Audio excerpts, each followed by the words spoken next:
Alright, this is Amar here again with the Washington Crawfish Company. Video 2 of getting ready for the season. I took the dirty Humminbird, which is the primary boat for this operation, off of the trailer, and that rigging operation was a little bit special, not the best. But anyhow, it came off the trailer and it is now sitting in my driveway waiting for some weld repairs, which I'm going to try and do tonight. So what do we have going on? So just some of the wear and tear from last season. The bow eye, which in this case is actually a U-bolt, is starting to tear through the aluminum.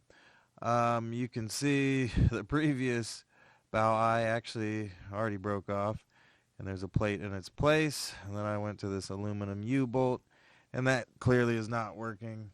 For most boats that come in and out of the water, trailering does more damage to them than anything else. So what is the plan here? I'm going to weld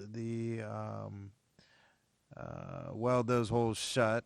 I'll put a backing on the inside, or a backing plate, something to stop the weld from coming through. It's kind of hard to see in there now. And then weld on the outside to fill those holes up. Going to replace it with another welded bow eye. This is a cast piece, and I think I'm going to put it back where the original one was. I can give you a little master class here on welding. It's probably about the only thing I'm qualified to talk about on the internet. I have a degree in welding engineering and lots of different certifications from the American Welding Society that I guess I know what I'm talking about when it comes to welding. So anyway, what we're going to do here, this already has a U-groove on the back, but we're actually going to, I'm going to take a bevel, so I'm going to put an angle on this edge and this edge so I can get a deeper depth of penetration, as they call it, and then put, once the groove welds in there, put a fillet weld on top of it.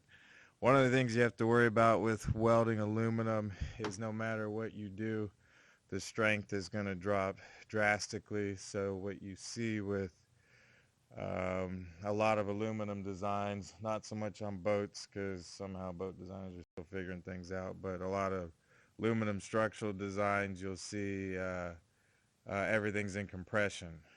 That's because the welds are very weak. So in order to get the weld strength up, you end up having to use a larger weld size. So for example, most aluminum alloys, when they're treated, heat treated, they could be anywhere from 30 to 50 KSI, but as soon as we weld on them, they could drop in half, so down to 26, 25. And it's not the weld particularly, but it's the area right next to it, the heat affected zone. You end up losing the heat treatment that went into making it stronger. So you want to be real conservative in this area. My only choice here is to make the weld bigger, and when I make the weld bigger, it can hold more load and or force. In our case, it's probably fatigue that's the main problem, so a bigger weld will help there. I'll be using the Tower of Power. This is a Lincoln setup that can do everything. It can MIG stick, TIG, AC TIG, and it can do all that either in a professional commercial shop or in your garage. So great setup to have if you want to do everything. I'll set up a camera and probably time-lapse the whole weld portion of it. Once that hole is fixed, the next thing to do will be to weld a frame in order to keep all the gunk out of here. So I have the frame. That may be a tomorrow or this weekend project, and kind of get that on there, get the cover back on, fix some holes in the back, and try and get on the water in the next week and a half. Trailer needs a little TLC as well.